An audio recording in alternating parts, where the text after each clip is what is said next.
Hello there, this is Pilgrim. Welcome to the first installation of Day Trips. If you've watched my previous video, Gothic at the Upper Rhine, you may remember our visit to Basel Minster. When we were visiting the crypt of the church, I said the following. If we were to go back in time just 340 additional years, we would have reached the time of the actual Roman Empire of antiquity. Meaning the episcopal see would not be located in Basel anymore, but in the Roman city of Augusta Raurica instead, whose ruins are located just 10 minutes away. It's a great place to visit, but that will have to wait for now. So, guess what? The time has come. We are going to Augusta Raurica and taking a look at the city.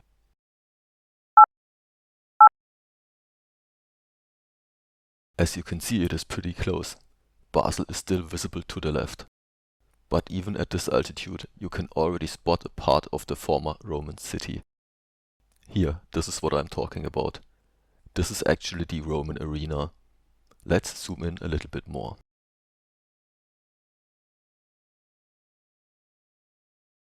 There, just a little bit above, the Roman theatre can be seen.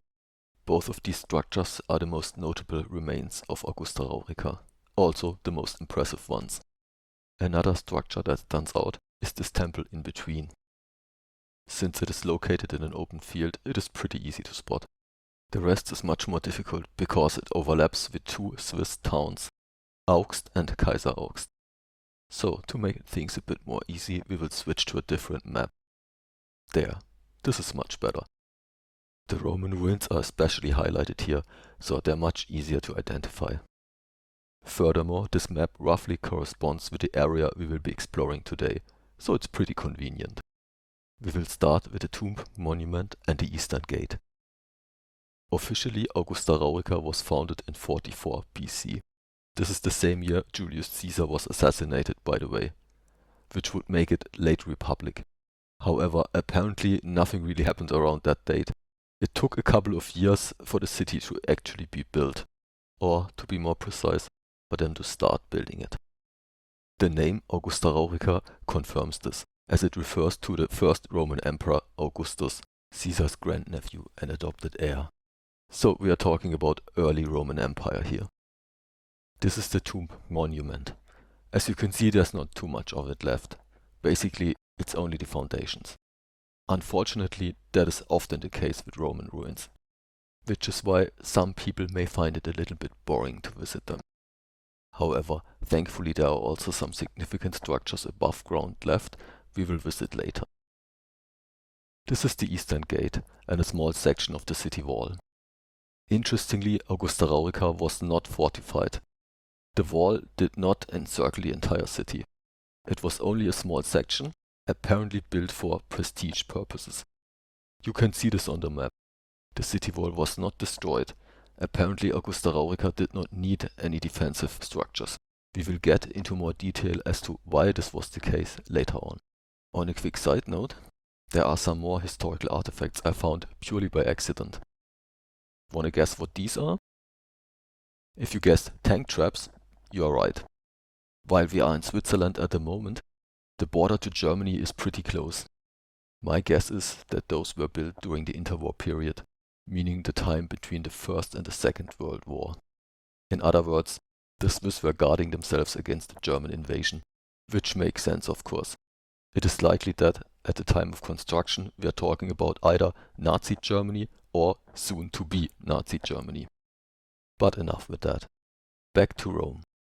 This mannequin, dressed up as a Roman legionary, is also in the vicinity, as is a nice little animal park you can visit. As I understand it, they picked animals to display that were actually used by the Romans as farm animals. So, there is a relation to the Roman city. But now we will leave the vicinity of the eastern gate and visit a Roman tileworks just a short walk away. These ruins have been completely enclosed by a structure in order to protect them. I'm not sure if you can ever get in, but fortunately you don't need to. You can see them pretty well from the outside. The local info panel reads as follows. Archaeological excavation brought 6 kilns to light in this area. They were part of a tilery which was run by Roman soldiers between around 270 and 400 AD. Two particularly well-preserved kilns have been conserved within the shelter. They are among the best preserved tile kilns found throughout the former Roman Empire. Both kilns shared a stoke pit and were part of the same operational unit. The building materials produced by this tilery were used at the Kaiser Augst fort nearby and also traded to areas further afield. And while we are talking about further afield, it's time for us to get moving again and take a look at the first underground structure, a Roman cellar and sewer, or at least a small section of it. This is the entrance. As far as I know, this is open all the time, so you can visit it whenever you feel like it. They also installed light, so you don't need to bring your own. Let's take a short look at the cellar first. It's just a very small room. There's not too much to see. However, into the other direction the tunnel stretches on for quite a bit. It really is fun to explore. You can also exit this way. Now the time has come to look at the first large structure, which would be the Basilica. This is not a church, by the way. Back in ancient Rome, basilicas were public buildings. They were used for markets and court sessions. But yes, this type of building would later develop into churches. Or, to put it the other way around, all modern churches are based on this ancient design. As you can see, this thing is rather huge. You can even go inside and look at some mosaics on display there. The Basilica was part of a larger arrangement, the Roman Forum, which is basically the Roman equivalent to our modern public squares. To showcase the full extent of the Forum, they put this silhouette up at the opposite side. Now is also the time to go into more detail as to why Augusta Raurica did not require any defenses. This is a map from on site. It shows the Roman Empire in the year 117 AD. If you look closer, you can see that Augusta Raurica is not located at the border, as you might expect. The reason for that being that the Rhine was not the border between the Roman Empire and Germania. At least not at this point. Therefore, Augusta Raurica was relatively safe. Let me just read the inscription from the map for you. Over a time span of about 400 years, the city-state of Rome developed into the mighty Imperium Romanum by a process of planned expansion and military conquest. It reached its greatest size during the reign of Trajan, who died in 117 AD. Around the birth of Christ, Augusta Raurica was a small colonial town on the northern fringe of the empire. Once the empire extended beyond the Rhine, the town, for many generations, came to be an important traffic junction within the pacified hinterland. My apologies for my pronunciation, by the way. Like I stated before, I'm not a native English speaker, so this isn't easy for me. Also, this video is not scripted. Basically, I'm going to my picture archive commenting on it. Next up would be the Roman theatre, which is the biggest and most impressive piece. There are, however, two smaller structures close by the Basilica, so we will take a look at those first. Here you can see how the Romans made floor heating work. And, just a little bit further, there's a Roman bath complex and well house. Foundations only again, as you can see. However, the well house is underground, so there's a little bit more. This is the entrance. It's just a small tunnel basically, but it's still fun to explore. I always enjoy going underground anyway. Now the time has come to move on to the main event, the Roman theatre. This is the backside. As you can see, it's the most substantial structure that still remains. It's right next to a road. You can drive by if you want to. As a matter of fact, I did that on my way in.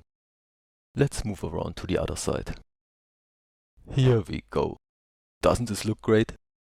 The theatre is in use again these days, by the way. Obviously the seats have been repaired. Usually there's not too much left of Roman ruins. This is not only due to their age, but also the fact that people were stealing stones in many cases after the city was abandoned. You might ask yourself, why would anyone steal stones from here? The answer is quite simple really. People used them to build their homes. Building material was expensive after all. Especially if you are talking about stones that were already worked into shape. Furthermore, there was no protection of sites of historic importance back then. This concept is relatively recent. I can't imagine that anyone cared in the Middle Ages. And of course people had different problems back then, like to survive. So I suppose you could just walk up to this thing and take it apart all you like, without anyone really caring about it. Thank God this is different today. It really would be a shame for this to vanish entirely. So, while it is still here, let's get on top of it and enjoy the view.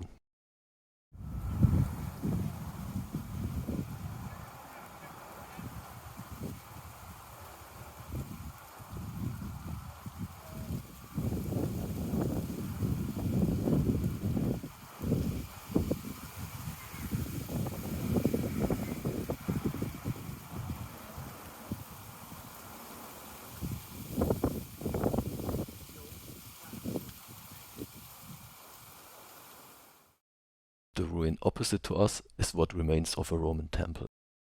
By the way, those skyscrapers you can see in the distance are located in Basel. That's how close we are. The hills to the right, on the other hand, are already in Germany. If we turn just a little bit further, we can see a miniature model of the city in the distance. Just behind that, the museum. So we will take a look at the model first and visit the museum afterwards. So here's the model. The way we are looking at it now is roughly the direction from which we entered. The eastern gate being located at the bottom. The Basilica is up here, and this is where we currently are. There's also a sanctuary and an arena that can be visited, which we will do later. As you can see to the left, there also used to be an aqueduct, but there's nothing left of it today. Despite that, it's obvious that Augusta Raurica used to be a fairly substantial settlement, the largest city in the area, housing about 10,000 people at its height, which was roughly in 200 AD. Next up, the museum. While all the rest of the city is free to visit, this place requires a ticket. At the time I went there, in September 2023, price of admission was 8 francs. Here are some of the objects you can see in there and the immediate vicinity. It's what you would expect from a museum like that. Statues, tools, how they were used, and broken pottery. There's also some jewelry and human remains. But also, and this is the more interesting part, a complete Roman house in all its detail.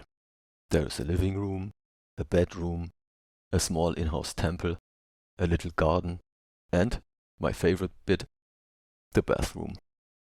There's a little bit more to it than just that, but if you want to see that, you have to go there yourself. However, the most beautiful part, at least for me, is the famous silver treasure of Kaiser Augst. According to German Wikipedia of 2025, it contains 270 objects. However, the museum's leaflet lists 279 objects. It also calls it the largest silver treasure of antiquity. Both sources agree, however, that all objects combined amount to 58 kilograms of silver, which is roughly me in silver. Yeah, I'm a featherweight.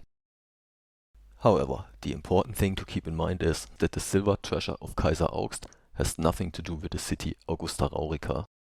It was found in the Roman fort, which is from a later period. But before we go there, here are some pictures of the treasure for you to enjoy. Have fun!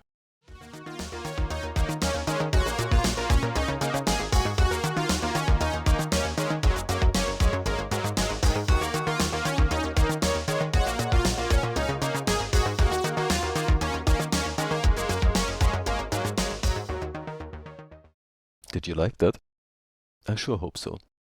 Before we move on, however, there's one little detail I would like to point out. Like I stated before, the silver treasure is from a later period. You can actually see this if you pay close attention.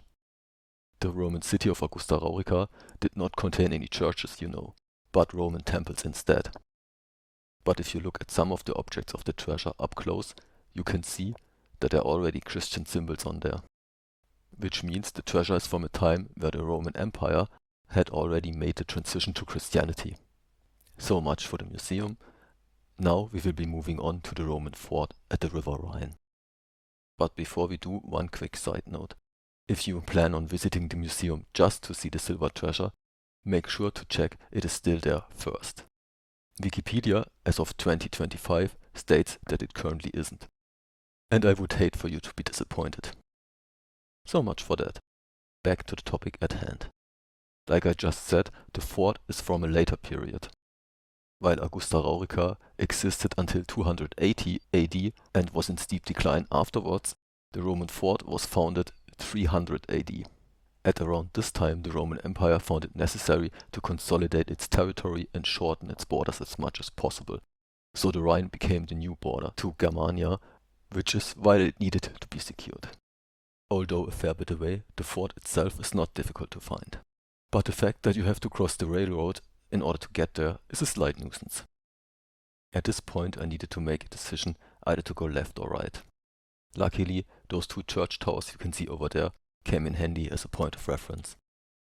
I decided to head for the older one. Can you guess which one that is? Yes, that's right. You can easily tell by the general shape and especially the shape of the roof. This type of church is rather common in this area. It doesn't matter if you're in Germany, Switzerland or France. They usually are the oldest churches in town, dating back to the Middle Ages in many cases. And, like I stated in my video Gothic at the Upper Rhine, churches are usually built on top of their predecessors. When I arrived, I found out that this is also the case here. The archaeological site is in very close proximity to this church, almost directly below it. This is the River Rhine and, turning on the spot, 180 degree, the entrance. Yes, we really are that close to the river. So, let's head inside and take a quick look. As you can see, the fort really was directly at the river itself, securing the passage. What you're looking at here is one of the oldest places of Christian worship in all of Switzerland. But this was not only an early church, it was also the seat of the bishop before it moved on to Basel. There's also a display case here containing 3 artifacts, all from the 4th century and bearing Christian symbols. 2 signet rings made of silver and 1 belt fitting made from brass. Oh, and there's also this toothpick, which is part of the silver treasure as well. Just in case you are wondering where exactly we are, this map highlights our location within the fort.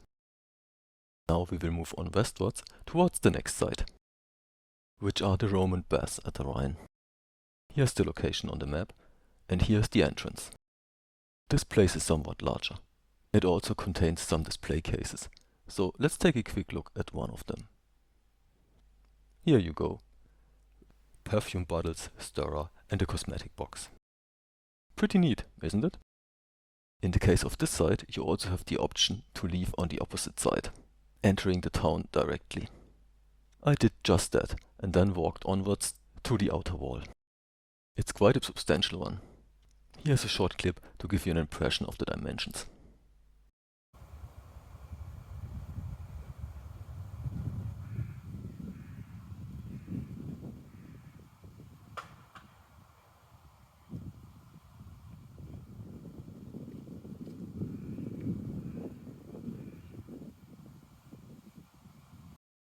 Inside the town I found yet another display case, showing a Roman lance tip, made from iron, 4th century. And yes, that's me in the reflection. Couldn't be helped. Now we will leave the fort behind and return to the city of Augusta Raurica to take a look at the last remaining sites we haven't seen yet. The first one being the sanctuary on Grienmatt. Right up here. There it is. There are also quite a number of animals around here. But we are not back to the animal park. It just happens to be a farm nearby. You want to see some of them, don't you? Alright, here they are. A couple of goats and some cows. I hope you're happy. Time to move on to our final location. Well, at least the last big one, which is the Roman arena. It's actually fairly close, just around the corner. But it is pretty well hidden. As I recall, it's one of the last locations they discovered. I think it was completely buried. They needed to dig it up first. Amongst the Roman arenas I have seen at this point, this is actually one on the smaller side, but it's still nice. With that out of the way, there's one last thing I would like to show you. But in order to get there, we actually have to leave the map entirely. It's roughly in this direction. First, we have to cross the highway. And yes, the highway is basically directly next to the arena. I've driven by this place countless times and never bothered to visit, Thank God I did now. Don't be like me. Just go there. Fun fact, the highway is that close to the Roman ruins that you can actually see part of the city wall from the road. However, in case you are driving yourself, better keep your attention on the traffic. To show you how far away it is, here's one last look back at Augusta Raurica. You can just about see the silhouette of the Forum in the distance. We are almost there now. What we are looking for is just inside this forest. And in case you are wondering what that might be, remember when I told you that there also used to be an aqueduct? Well, apparently there were several, but like I told you, none of those remain. But there's still a bit of piping left. And we will take a look at that now. Here it is. You can even get inside, if you want to. That's what it looks like in there. And here is the exit. I also recorded a short clip walking through the entire thing. You want to see that too? Alright. Just keep in mind that I recorded this 2 years ago with no intention of it ever being on YouTube. But I trust you guys. So here it is. Now, isn't that nice? I got to walk in the German forest. Now I get to walk in the Swiss forest.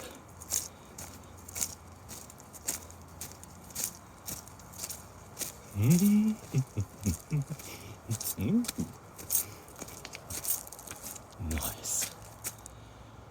Roman water main. You can even enter it. Why would you do that?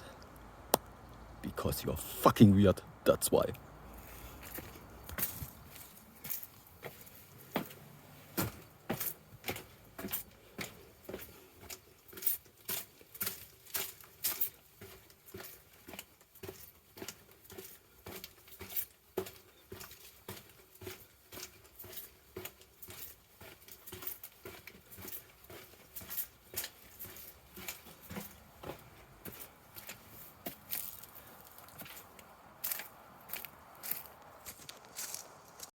And with this, we are finally done. I hope you enjoyed our visit to Augusta Raurica, and if you did, consider liking, subscribing and sharing. It would be very much appreciated. I hope to see you soon on the next episode of Day Trips, which will be covering the Easterner Klotz in Germany. Until then, happy holidays.